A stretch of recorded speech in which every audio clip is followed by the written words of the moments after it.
اندر تشریف لیا، جو لوگ باہر بیٹھے ہوئے وہ اندر تشریف لیا، اندر کی جگہ پر کیجیے تاکہ باہر میں آنے والے لوگوں کو دقت نہ ہو۔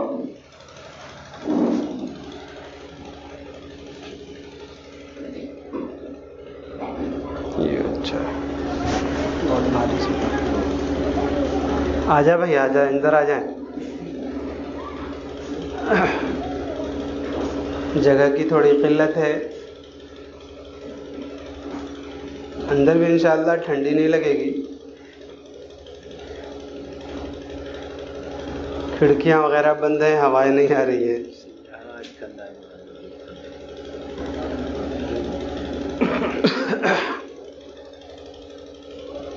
اور سنت کا بھی بعد میں موقع ملتا ہے اس حساب سے۔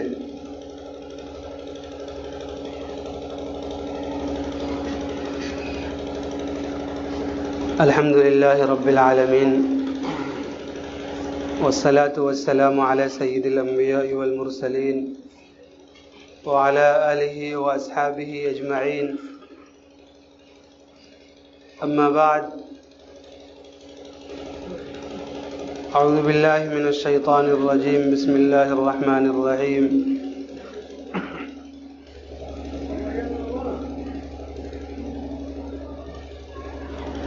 ما ننسخ من آیت او ننسها نأتی بخیر منها او مثلها،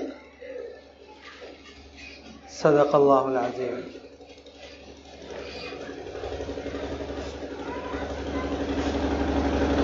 میرے محترم بزرگوں اور دوستو، آج کے زمانے میں اللہ تعالیٰ نے بہت ساری آسانیاں پیدا فرما دی ہیں ہر اعتبار سے۔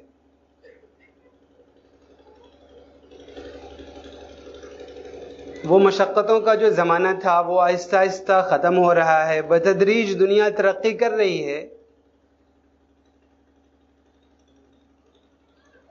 اس ترقی کو آدمی دین کے لیے استعمال کر لے تو آخرت میں وہ ترقی کر جائے گا، اس ترقی کو آدمی اپنی خواہشات کے لیے استعمال کر لے تو جہنم کی طرف ترقی کر جائے گا۔ ساری چیزیں دیکھیں تو مثلا حج پہلے کے مقابلے میں بہت آسان ہو گیا، کہ کسی زمانے میں لوگ سفر کرتے ہوں گے، پیدل سفر کر رہے ہیں، پھر اس کے بعد سواریوں سے سفر کر رہے ہیں، دخانی کشتیوں سے، پانی جہاز سے سفر ہو رہا ہے، پھر یہ ہوائی جہاز آیا، اور پھر ہوائی جہاز میں بھی تیز رفتاری بڑھتی گئی، سہولتیں وہاں پر بھی بڑھتی گئی، آسانیاں بڑھتی گئی، کہ پہلے خود سے کھانے پینے کا انتظام کرنا ہے، یہ اسٹاپ جا رہا ہے، کھانا جا رہا ہے، یہ جا رہا ہے، وہ جا رہا ہے، سب کچھ جاتا تھا، بہت آسانی ہو گئی۔ یہ اللہ تعالیٰ کی طرف سے دی ہوئی ہے ساری آسانیاں، کہ دوریاں جو ہیں وہ سمٹتی جا رہی ہیں، انتہائی قریب سے قریب تر آدمی ہوتا جا رہا ہے۔ آج کی زبان میں عام طور پہ بولا جاتا ہے کہ دنیا اب مٹھی میں آ گئی ہے پورا۔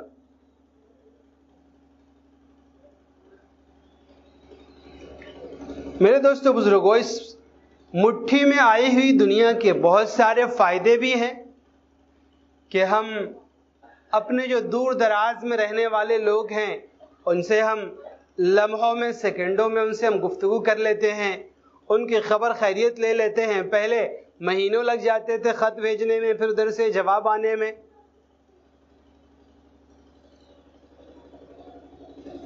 اب جو مواصلاتی نظام ہے، رابطے کا ایک ترقی یافتہ، بلکہ کہہ لیں اور ترقی پذیر، آہستہ آہستہ اور زیادہ آگے بڑھتا جا رہا ہے آدمی، اس کے ذریعے سے محسوس نہیں ہوتا کہ وہ بہت دور ہے یا بہت قریب ہے۔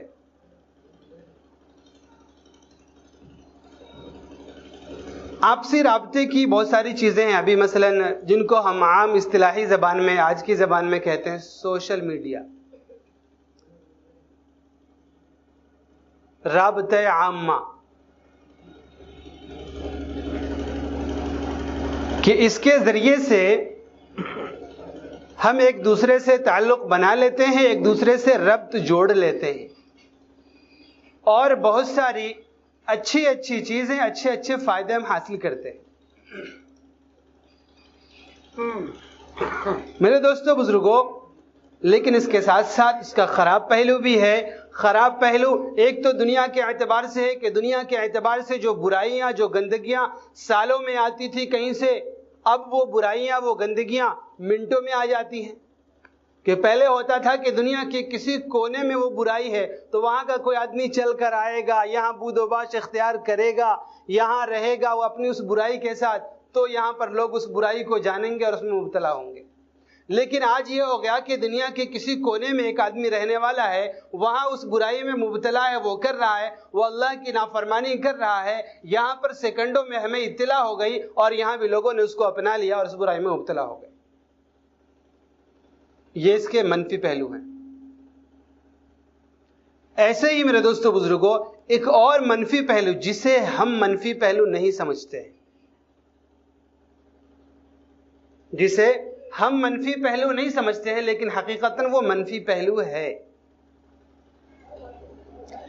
کہ بہت ساری چیزیں جو مشہور جو آلے ہیں, سوشل میڈیا کے جو پلیٹ فارم ہیں, واٹس ایپ ہو گئے, فیس بک ہو گئے, ٹویٹر ہو گئے, اور ایسے بھی جو علم غلم پتہ نہیں کیا کیا سب ہیں, ان پر دین کے نام سے, اسلامی میسج کے نام سے, اسلامی پیغامات کے نام سے بہت سارے پیغامات ادھر ادھر ارسال کیے جاتے ہیں.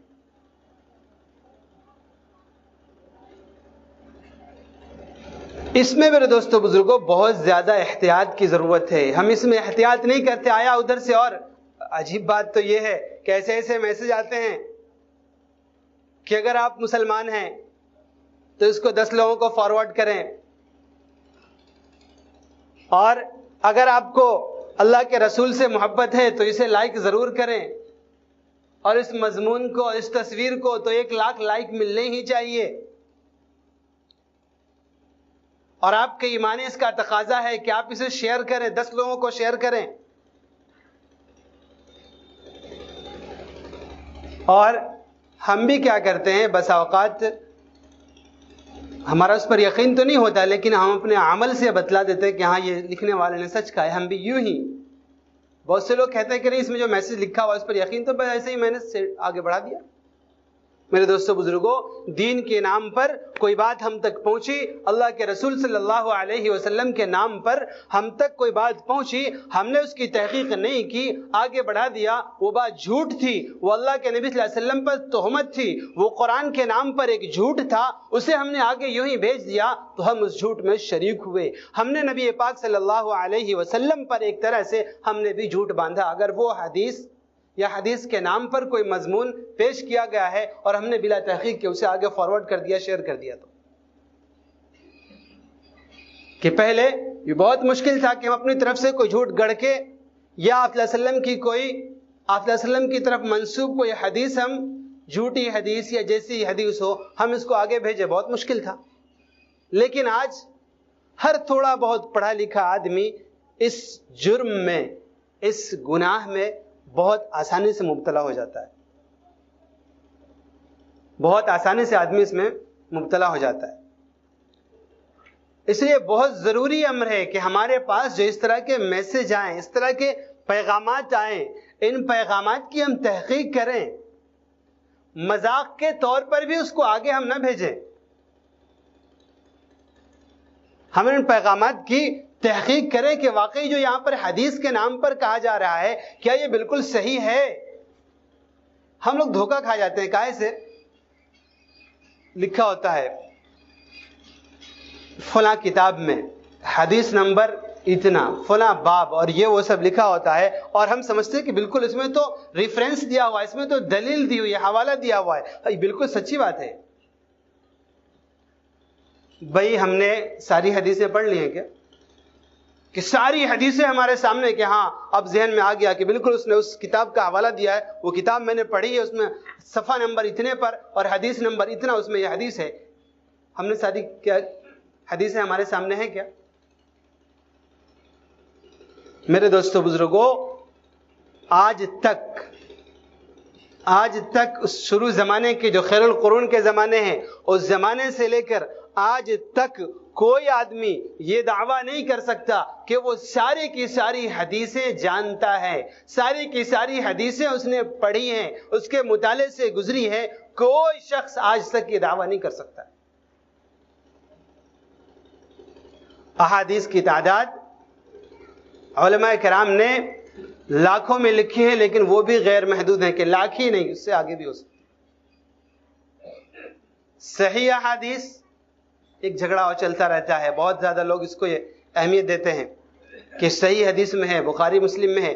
صحیح احادیث کی تعداد بھی علماء نے تقریباً مختلف اقوال کے اعتبار سے 20 سے 30 ہزار صحیح احادیث لکھی ہے۔ کہ آپ کے پاس ایک میسج آیا کہ یہ صحیح حدیث میں ہے، یہ بخاری میں ہے، یہ مسلم میں ہے، اور آپ نے بخاری اور مسلم دیکھ لیا، آپ کو یاد ہے بالکل بخاری اور مسلم، اور آپ نے اس کو سچ مان لیا اور آگے بڑھا دیا۔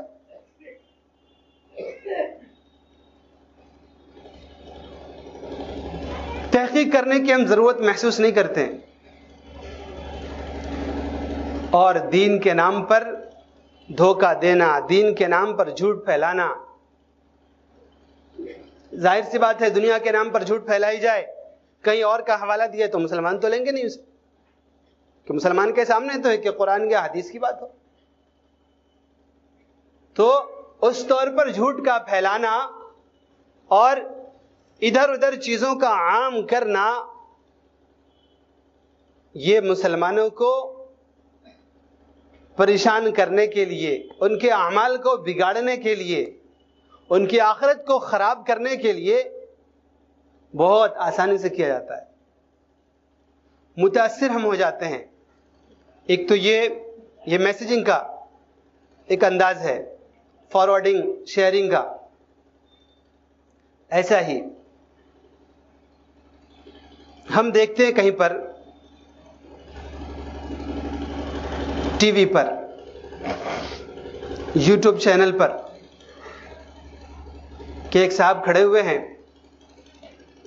وہ کوئی مسئلہ بتا رہے ہیں اور ایک دم حوالے سے بتا رہے ہیں، آیت نمبر فلاں، سورت نمبر فلاں، رکو نمبر فلاں، پارا نمبر فلاں، اس میں اللہ تعالیٰ نے یہ فرمایا، اور ہم کہتے ہیں کیا غضب کا اس کا علم ہے یار، کیا زبردست اس کا علم ہے کہ ایک ایک چیز باحوالہ کہہ رہا ہے، ایک ایک چیز دلیل سے کہہ رہا ہے۔ ہم متاثر ہو گئے اس سے۔ قرآن کی آیت بھی پڑھ کر سنا دی اس نے۔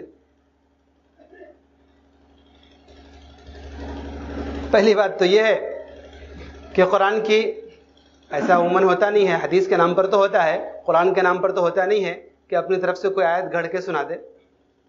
لیکن اگر ہو بھی جائے، ہم میں سے کتنے لوگوں کو قرآن یاد ہے؟ ہم میں سے کتنے لوگوں کو قرآن یاد ہے کہ وہ کہہ رہا ہے کہ ہاں بالکل صحیح کہہ رہا ہے، فلاں آیت میں لکھا ہوا ہے، فلاں رکوع میں اور فلاں پارے کے اندر ہے؟ لیکن کیا اس نے قرآن کا نام لے لیا، آیت نمبر لے لیا، رکوع نمبر لے لیا، سورت نمبر لے لیا تو ہم ایک دم سے ہو گئے بالکل سچ کہہ رہا ہے؟ ایسا محسوس ہوا کہ جو بالکل اللہ تعالیٰ اتر کے کہہ رہے ہیں یہ بات۔ جبکہ میرے دوستو بزرگوں، تحقیق کی ضرورت ہے۔ میں آپ کو بتاؤں کہ قرآن کریم کی جو آیتیں ہیں، 6000 سے زائد آیتیں ہیں، ان آیتوں کے اندر کچھ آیتیں ایسی ہیں جن کے احکام بعد میں ختم ہو گئے۔ آیتیں موجود ہیں لیکن حکم ان کا اٹھا لیا گیا۔ کچھ کا حکم اٹھایا جانا قرآن کریم کی دوسری آیتوں میں موجود، کچھ کا حکم اٹھایا جانا احادیث کے ذریعے سے پتہ چلا۔ آیت موجود ہے۔ اعلی اختلاف الاقوال، یعنی کم زیادہ یہ کرتے کرتے علماء کرام نے منسوخ آیتوں کی تعداد کو 500 تک بتایا ہے۔ کتنی؟ 500 تک۔ یعنی مان لیجئے آپ حافظ ہیں، آپ کو قرآن یاد بھی ہے، آپ نے کہہ دیا ہاں بالکل قرآن میں یہ ہے، تو بھی آپ کو کیا معلوم؟ اگر آپ پورے طور پر قرآن کے علم سے ناواقف ہیں تو آپ کو کیا معلوم کہ یہ آیت جو ہے، اس کا جو ترجمہ کیا گیا ہے، یہ ترجمہ بالکل صحیح ہے یا ترجمہ بھی صحیح آپ نے ترجمے والے قرآن میں دیکھ لیا تو آیا اس کا حکم باقی ہے، ختم ہو چکا؟ میں آپ کو بتاتا ہوں، 2-3 آیتیں میں صرف پہلی سورت سورہ فاتحہ ہے، دوسری سورت سورہ بقرہ ہے. سورہ بقرہ صرف دوسرے پارے کو آپ لے لیجئے. مثلا میں آپ کے سامنے بیان کروں، قرآن بھی ہاتھ میں لے لوں اور تھوڑا جدید ترقی یافتہ انداز میں یہاں پر ایک اسکرین بھی لگا ہوا ہو، ہمارا آپریٹر بھی بیٹھا ہوا ہو کہ جون سی میں آیت یہاں پر تلاوت کروں، قرآن سے بیان کروں، وہ فوراً اس کو اسکرین پر لے آئے اور میں یہ کہوں کہ مرنے والے کے لیے، جب آدمی مر رہا ہو اس وقت اس پر فرض ہے، واجب ہے کہ وہ اپنے والدین کے لیے مال کی وصیت کر کے جائے. مال کی وصیت کر کے جائے. قرآن کریم میں اللہ تعالیٰ ارشاد فرماتا ہے کتب علیکم اذا حضر احدکم الموت ان ترک خیرا الوصیۃ للوالدین والاقربین. پارہ نمبر 2 رکو نمبر 6 سورت نمبر 2 سورہ بقرہ آیت نمبر 180. اس میں یہ حکم دیا گیا ہے کہ جب تمہارا انتقال ہونے لگے تو تم اپنے والدین کے لیے اور قریبی رشتہ داروں کے لیے وصیت کر جاؤ، کرو، تم پر یہ فرض ہے. یہ دیکھ لیجئے گا، ترجمہ قرآن کریم میں یہی لکھا ہوا ہے، ترجمے میں کوئی میں نے تحریف نہیں کی ہے.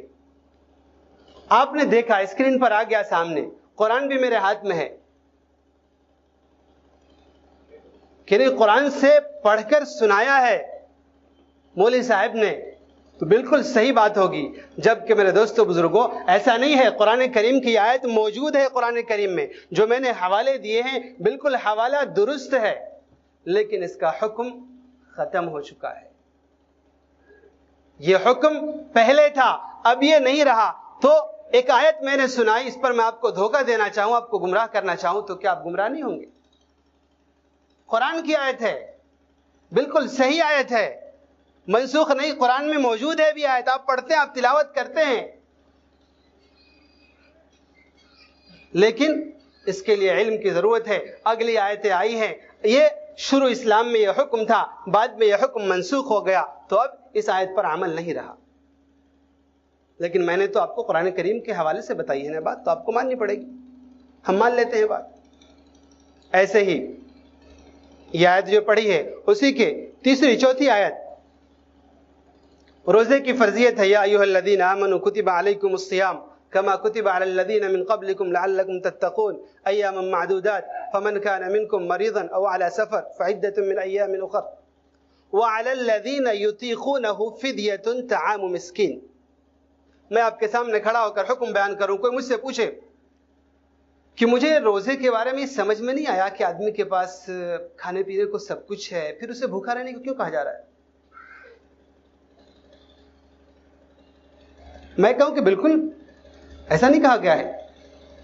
ایسا تو قرآن کریم میں نہیں کہا گیا. قرآن کریم میں صاف حکم ہے کہ جو لوگ روزے کی طاقت رکھتے ہیں، اس کے باوجود ان کے پاس روپے پیسے ہیں، تو وہ چاہیں تو جو روزے کا فدیہ ہوتا ہے، جو معذورین کے لیے ہے، ان کے پاس اگر دولت ہے تو وہ اس وقت دے دے اور روزے سے چھٹکارا پا جائے. کہ قرآن کریم میں وعلی الذین یطیقونہ فدیۃ طعام مسکین، پارہ نمبر 2 رکو نمبر 7 آیت نمبر 184 میں اللہ تعالیٰ یہ ارشاد فرماتے ہیں. بالکل قرآن کریم سے ہٹ نہیں رہا ہوں میں، لیکن یہ حکم نہیں رہا. یہ ابتدائی دور کا حکم تھا. اور آئیے تھوڑا سا اور آگے چلیے اسی پارے میں. یسألونک عن الخمر والمیسر قل فیہما اثم کبیر ومنافع للناس واثمہما اکبر من نفعہما. کوئی پوچھا، کسی نے مجھ سے سوال کیا کہ شراب کو لوگ حرام کہتے ہیں، جبکہ شراب کی بہت ساری قسمیں ایسی ہیں کہ جس میں فائدہ ہے، طاقت ہے. شراب کے ذریعے سے لوگ آج کل ہمارے جوان پوچھتے رہتے ہیں بیئر ہے اس میں تو یہ نہیں ہوتا ہے وہ نہیں ہوتا ہے، اس میں تو طاقت ملتی ہے، کہ اس میں تو طاقت ہے. میں کھڑا ہو کہتا ہوں ہاں بالکل اس کا پینا صحیح ہے. کہاں سے؟ اپنے گھر سے میں نہیں کہوں. قرآن کریم میں اللہ تعالیٰ ارشاد فرماتے ہیں قُلْ فِيهِمَا إِثْمٌ كَبِيرٌ وَمَنَافِعُ لِلنَّاسِ، کہ کہہ دیجئے کہ شراب پینے میں بعد میں بہت سارے گناہ تو ہوتے ہیں کہ آدمی کی عقل مختل ہو جاتی ہے، پھر الٹا سیدھا کر بیٹھتا ہے. لیکن اس آیت سے معلوم ہو رہا ہے کہ جائز ہے. ایسے ہی یا ایھا الذین آمنوا لا تقربوا الصلاۃ وانتم سکارا، کہ اس کے اندر کہا گیا ہے کہ شراب پی سکتا ہے آدمی، ہاں جب شراب کی حالت میں ہو تو نماز کی طرف نہ جائے. اور پہلی آیت کے حوالے کے طور پر پھر سے میں وہی دہراؤں کہ پارہ نمبر 2 رکو نمبر 11 سورت نمبر 2 سورہ بقرہ آیت نمبر 134 آیت نمبر 219، اس کے اندر اللہ تعالیٰ ارشاد فرماتے ہیں، اور میں پڑھ کے سنا دوں آپ کو. اب بتائیے، یہ سارے حوالے بالکل درست دے رہا ہوں میں، آپ دیکھ سکتے ہیں یہ سارا کچھ قرآن کہہ رہا ہے. ہاں لیکن جو لوگ سارا قرآن و حدیث کا علم رکھتے ہیں، پوری شریعت کا علم رکھتے ہیں، انہیں معلوم ہے کہ شراب کی حرمت تدریجاً ہوئی ہے. یہ پہلے کا حکم تھا، بعد میں یہ ہوا کہ آیت منسوخ ہو گئی، اس کا حکم ختم ہو گیا، پھر بعد میں آیت نازل ہو گئی شراب کی مکمل حرمت کی، تو پھر یہ آیت تلاوت تو کی جا رہی ہے لیکن اس کا حکم باقی نہیں رہا. اور آئیے بیوی کا، شوہر کا انتقال ہو گیا. اب وہ کتنے دن عدت گزارے گی؟ 4 مہینے 10 دن، یا اگر حمل سے ہے تو وضع حمل، کہ 4 مہینے 10 دن اس کو عدت گزارنا ہے. کہ بہتر یہ معلوم ہوتا ہے کہ 4 مہینے 10 دن جو ہے وہ اس سے بہتر ہے کہ 1 سال گزار لے، تھوڑا اور دن رہ لے وہاں پر. کہ پارہ نمبر 2 رکو نمبر 14 سورہ نمبر 2 سورہ بقرہ آیت نمبر 234 میں اللہ تعالیٰ ارشاد فرماتے ہیں والذین یتوفون منکم ویذرون ازواجا وصیۃ لازواجہم متاعا الی الحول غیر اخراج، کہ اس میں اللہ تعالیٰ ارشاد فرماتے ہیں کہ تم میں سے جس کا انتقال ہو تو اس کے لیے ضروری ہے کہ وہ اپنی بیوی کے لیے 1 سال تک گھر میں رکنے کی وصیت کر کے جائے. یہ قرآن کے حوالے سے میں نے بتلایا ہے، لیکن یہ حکم نہیں ہے، یہ پہلے کا حکم تھا، بعد میں حکم بدل گیا، وہی 4 مہینے 10 دن، اور پھر وہ وضع حمل والی عدت متعین ہو گئی. یہ صرف دوسرے پارے کی مثال دی ہے جس میں 3-4 مثالیں آ گئی ہیں. ایک پارے کے اندر اتنی مثالیں، تو آپ سوچ لیجئے 30 پارے قرآن کریم کے ہیں، کتنی مثالیں ایسی ہوں گی. اور میں نے پہلے بتایا آپ کو کہ علماء نے تقریباً 500 آیتیں بتلائی ہیں، منسوخ آیتیں جن کا حکم پہلے تھا، اب وہ حکم نہیں رہا، تلاوت کے طور پر وہ آیتیں باقی ہیں. لیکن ہم تو متاثر ہو گئے دیکھ کر کے کہ ارے کھڑے ہو کر کے ایک دم قرآن ہاتھ میں لے کر کے، اور پارہ نمبر اور آیت نمبر اور رکوع نمبر اور صفحہ نمبر یہ سب گنوا دیا، ایک دم بالکل ٹنا ٹن حوالہ ہے. کیسے نہیں بات مانیں گے ان کی؟ میرے دوستو بزرگوں، یہ بہت بڑا دھوکہ ہے، ہم نہیں جانتے ہیں نا. قرآن کا یہ حوالہ دیا میں نے، قرآن کا جو یہ حوالہ دیا ہے، اس حوالے کے اندر بالکل صحیح حوالہ ہے، بالکل صحیح حوالہ ہے. قرآن کی آیت ہے، یہ قرآن میں آج بھی موجود ہے، لیکن اس سے یہ حکم ثابت نہیں ہو رہا ہے. اس لیے ہم کوئی بھی بات آئے، کوئی بھی، بہت سارے ویڈیو وائرل ہوتے ہیں، آپس میں ایک دوسرے کو ہم بھیجتے ہیں، یا خود سے جا کر کے یوٹیوب وغیرہ پہ ہم لگے رہتے ہیں، دین کے نام پر دین کے مسئلے تلاش کرتے ہیں وہاں پر، اور یہ آیتیں ہمیں ملتی ہیں یا اس طریقے کی حدیثیں ملتی ہیں، حدیث نمبر فلاں بخاری اور باب فلاں اور کیا کہتے ہیں صفحہ نمبر فلاں اور فلاں جگہ کی چھپی ہوئی اور حدیث بھی دکھائی دے رہی ہے، لیکن ہمیں کیا معلوم ہمارے سامنے ساری حدیث ہے کیا کہ ہم اس حدیث کے حوالے کو مان لیں سیدھے سے، یا اس حدیث میں جو بات کہی جا رہی ہے اس بات کو ہم سیدھے سے آنکھ بند کر کے مان لیں؟ اس لیے آج کے دور میں بہت بڑی گمراہی کا یہ راستہ، یہ سوشل میڈیا کی جو چیزیں ہیں، یہ کہ متاثر ہو جاتے ہیں ہم لوگ. بہت سارے لوگ ہیں ان کی روزی روٹی اسی پہ چلی، بڑا اچھا بیان کرتے ہیں، ایک دم سے قرآن و حدیث کی بات کھڑے ہو کر کے بیان کرتے ہیں، بحوالہ بیان کرتے ہیں. ارے بھائی پہلے تو حوالے کا پتہ نہیں، ہم جانتے نہیں کہ اس نے حوالہ بھی جو دیا ہے وہ ہے بھی یا نہیں، اپنی طرف سے گڑا ہوا ہے. دوسری بات، اگر حوالہ بھی دیا جیسا میں نے بتایا کہ حفاظ کرام ہیں، وہ آیت کو تلاش کر لیں گے، رکوع اور پارے کو، سورت کو تلاش کر لیں گے، لیکن آیا اس کا وہ حکم ہے یا نہیں ہے کیا معلوم. اس لیے میرے دوستو بزرگوں، میں انتہائی ادب کے ساتھ، انتہائی مضبوطی کے ساتھ میں متنبہ کرنا چاہتا ہوں اس بات پر کہ ہم سیدھے سے حوالوں سے متاثر نہ ہوں. قرآن کے نام پر اللہ نے کہا یضل بہ کثیرا ویہدی بہ کثیرا، یہ ہر زمانے تک کے لیے، اسی زمانے میں نہیں تھا. قرآن کے بارے میں اللہ نے خود کہا ہے کہ یہ قرآن بہت سارے لوگوں کو گمراہ کرے گا. پہلے گمراہی کا تذکرہ کیا، بعد میں ہے ویہدی بہ کثیرا، کہ بہت سارے لوگ گمراہ ہوں گے. گمراہ ہونے کی شکل، ایک تو وہ شکل جو زمانے نبوت میں تھی، اس زمانے میں شکل یہ تھی کہ لوگ قرآن کریم کا انکار کرتے کہ نہیں ہم قرآن کو نہیں مانتے، ہم اس کو اللہ کی کتاب نہیں مانتے. ایک تو انکار کی شکل ہے، ایک قرآن کریم کے ذریعے سے گمراہی کی شکل یہ ہے جو میں نے آپ کے سامنے بتائی ہے، جو میں نے آپ کے سامنے بتائی ہے کہ قرآن کریم کی آیت سنا کر آدمی کا قرآن کریم پر یقین ہے، آدمی کا احادیث پر یقین ہے، لیکن اس یقین کے باوجود وہ گمراہ ہو رہا ہے. کیسے ہو رہا ہے؟ کہ دین کا علم ہے نہیں اسے، اور سامنے والے نے کچھ کہہ دیا، فلاں بخاری اور مسلم اور قرآن کی یہ آیت اور یہ سورت اور یہ نمبر، اور آدمی ہو گیا کہ ہاں بالکل صحیح کہہ رہا ہے. میرے دوستو بزرگوں، صحیح اور غلط کی پہچان کون کرے گا؟ جس کے سامنے پورا قرآن ہو، پورا حدیث ہو. جس کے سامنے پورا قرآن ہو، پورا حدیث ہو، اور وہ کن کے سامنے ہیں؟ وہ فقہاء کرام کے سامنے ہیں، کہ انہوں نے مکمل قرآن کو، مکمل احادیث کو رکھ کر، ایک ایک آیت کو سامنے رکھ کر، ایک ایک حدیث کو سامنے رکھ کر، اور پھر جا کر کے کچھ مسئلے نکالے ہیں، جائز اور ناجائز کے فتوے نکالے ہیں.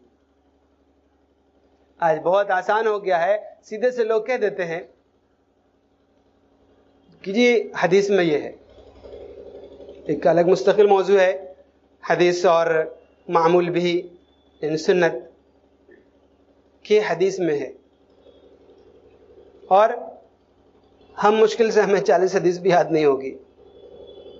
ہاں، ہمیں مشکل سے 40 حدیث بھی یاد نہیں ہوگی، اور ہم نے بھی اسے مان لیا کہ ہاں اس نے کہا کہ حدیث میں ہے. ارے بھائی، آج کے زمانے میں یہ زمانہ نبی پاک صلی اللہ علیہ وسلم کے زمانے سے بہت دور کا ہو چکا. ہم اپنے اندر اتنے ہم سیدھے سادھے نہ بن جائیں کہ کوئی بھی ہمیں گمراہ کر جائے. اتنے سیدھے سادھے ہم نہ بن جائیں کہ کوئی بھی قرآن و حدیث کے نام پر ہمیں گمراہ کر جائے، کچھ بھی سمجھا جائے. میرے دوستو بزرگوں، جتنے بھی اسلامی فرقوں کے نام پر اسلام سے متصل فرقے پیدا ہوں، بلکہ بہت سارے وہ جن کو تمام کے تمام اسلامی فرقوں نے اسلام سے خارج قرار دے دیا، ان کے بھی دلائل کہاں سے ہیں؟ قرآن اور حدیث سے. قادیانی کا نام سنا ہوگا کچھ لوگوں نے، اللہ کا فضل ہے اپنے علاقے اس سے محفوظ ہیں. جو لوگ سمجھدار لوگ ہیں, پڑھے لکھے لوگ ہیں, جانتے ہوں گے کہ نبوت کا اس نے دعویٰ کیا تھا. نبوت کا اس نے دعویٰ کیا, جبکہ تمام کے تمام مسلمانوں کا, علماء کا اجتماعی فیصلہ ہے, اور یہ سیدھی سی قرآن کی آیتیں, حدیث کی آیتیں ہیں, حدیث کی روایتیں ہیں کہ نبی پاک صلی اللہ علیہ وسلم کے بعد کوئی اور نبی نہیں ہوگا. لیکن ان سب کے باوجود اس نے اپنی نبوت کو قرآن کریم سے ثابت کیا ہے, اس نے اپنی نبوت کو احادیث سے ثابت کیا ہے,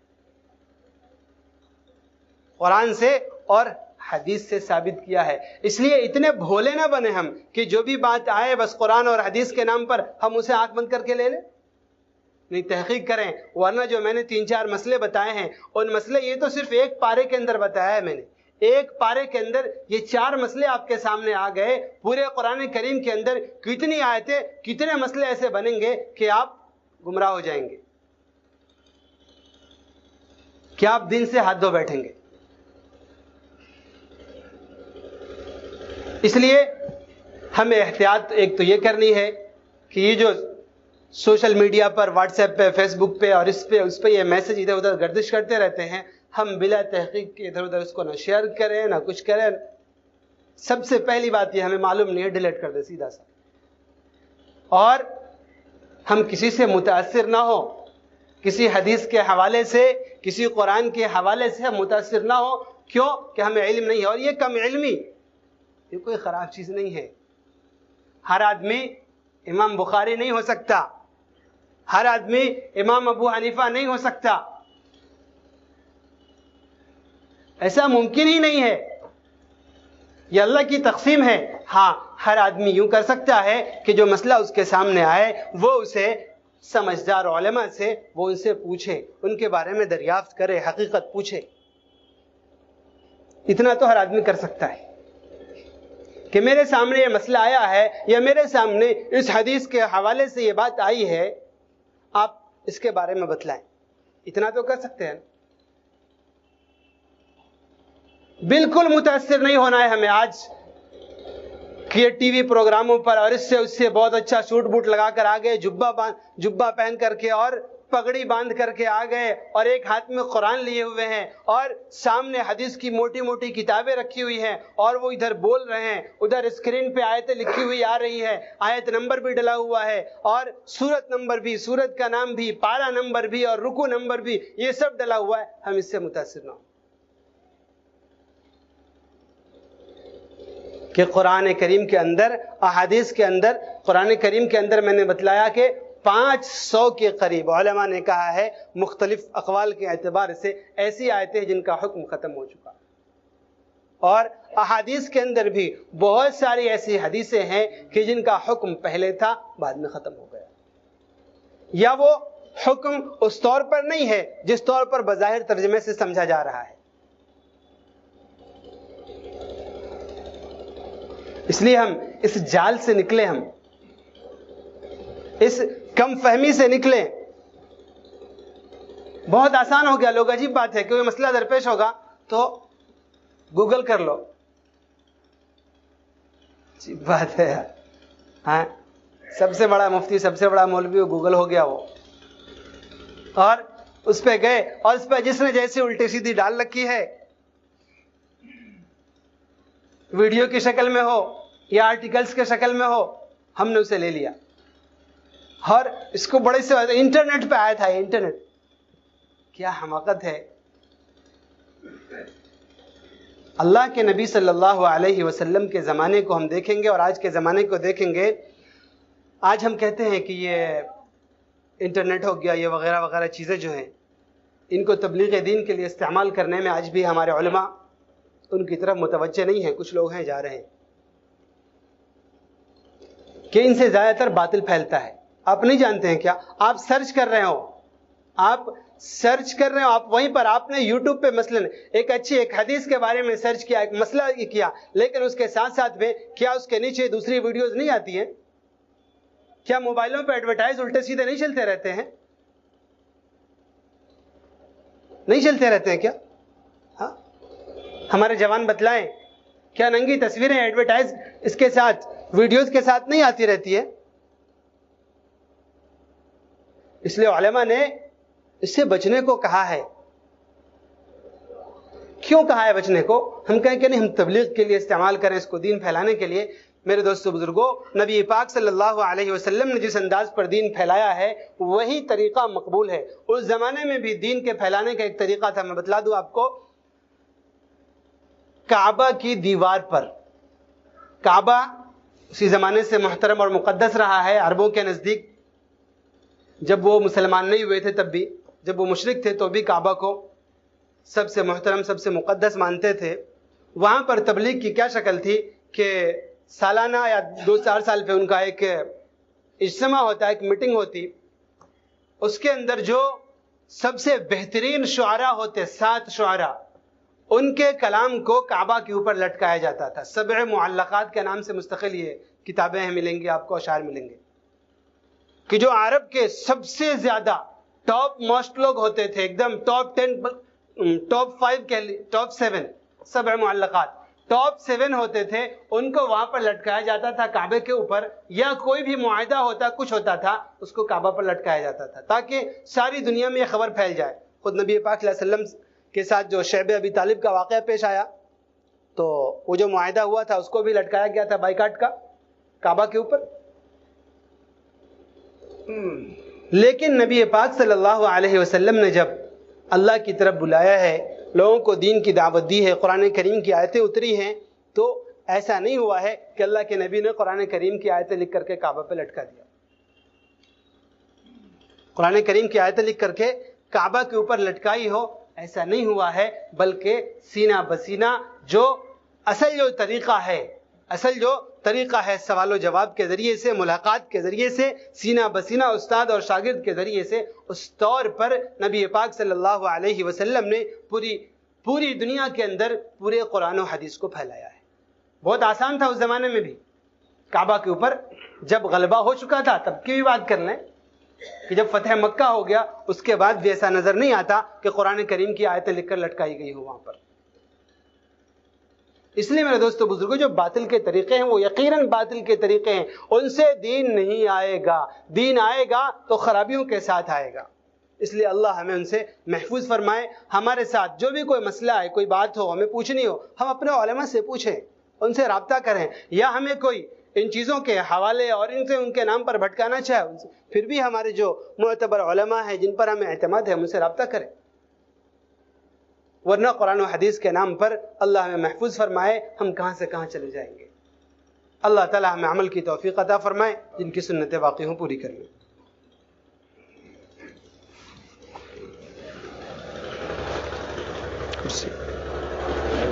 اچھا خطبہ بھی ہوگا.